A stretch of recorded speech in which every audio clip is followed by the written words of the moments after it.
பங்குனி உத்திரம் ஏராளமான தெய்வீக திருமணங்கள் நடைபெற்ற நாள் என்பதால் இந்த நாளில் மேற்கொள்ளப்படும் விரதத்திற்கு கல்யாண விரதம் என்று பெயர் உண்டு. பங்குனி உத்திரம் அன்று விரதம் இருந்து வழிபட்டால் திருமண தடை நீங்கி விரைவில் திருமணம் நடைபெறும்.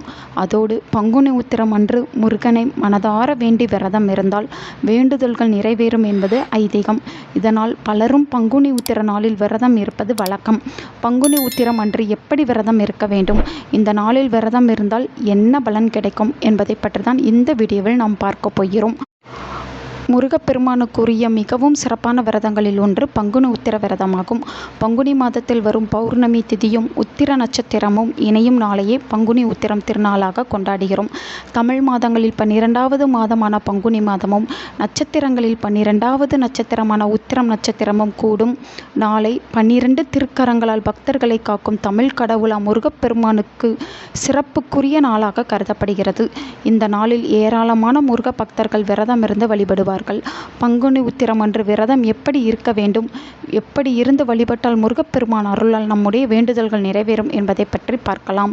இந்த ஆண்டு பங்குனி உத்திரம் திருநாள் ஏப்ரல் 1ஆம் தேதி புதன்கிழமை அன்று வருகிறது.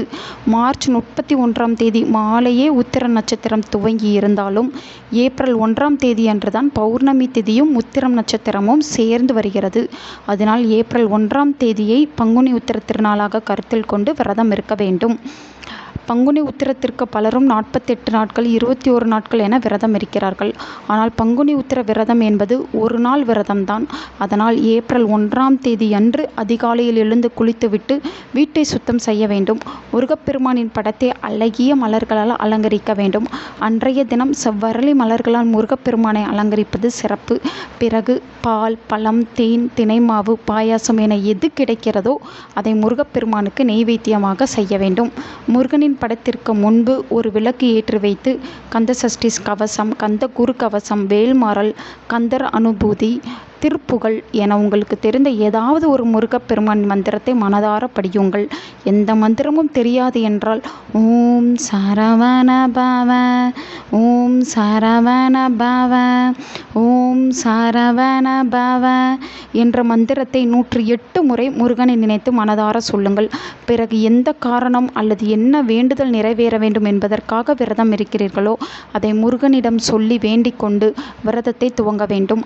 அன்று நாள் முழுவதும் உபவாசமாக விரதம் இருப்பது சிறப்பு. அப்படி இருப்பவர்கள் கண்டிப்பாக அதிகமாக தண்ணீர் குடிக்க வேண்டும். ஏனென்றால் இது வெயில் காலமாக வேற இருக்கிறது. எனவே விரதம் இருந்தாலும் சரி, நீங்கள் அதிகமாக தண்ணீர் எடுத்துக்கொள்ளுங்கள். முழு உபவாசமாக இருக்க முடியாதவர்கள் தாராளமாக பால், பழம் மட்டும் சாப்பிட்டு விரதம் இருக்கலாம். அருகில் இருக்கும் முருகன் கோவிலுக்கு சென்று முருகப்பெருமானை வழிபாடு செய்ய வேண்டும். சில கோவில்களில் அன்றைய தினம் திருக்கல்யாண வைபவம் நடக்கும். அதை தரிசித்து விட்டு வரலாம். மாலை 6 மணிக்கு பிறகு வீட்டில் முருகப்பெருமானின் படத்திற்கு முன்பு விளக்கேற்றி வைத்து ஏதாவது ஒரு நெய்வேத்தியம் படைத்து உங்களின் வேண்டுதல்கள் நிறைவேற வேண்டும் என்று முருகனிடம் மனதார வேண்டிக் கொள்ளுங்கள். எந்த நெய்வேத்தியமும் செய்ய முடியவில்லை என்பவர்கள் 2 செவ்வாழை வாழைப்பழங்களை வைத்தாவது முருகப்பெருமானை வழிபட்டு விடுங்கள்.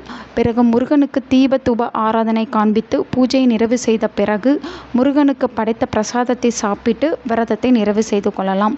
முடிந்தால் மாலை முருகன் கோவிலுக்கு சென்று அங்கு தரும் பிரசாதத்தை சாப்பிட்டும் விரதத்தை நிறைவு செய்து கொள்ளலாம்.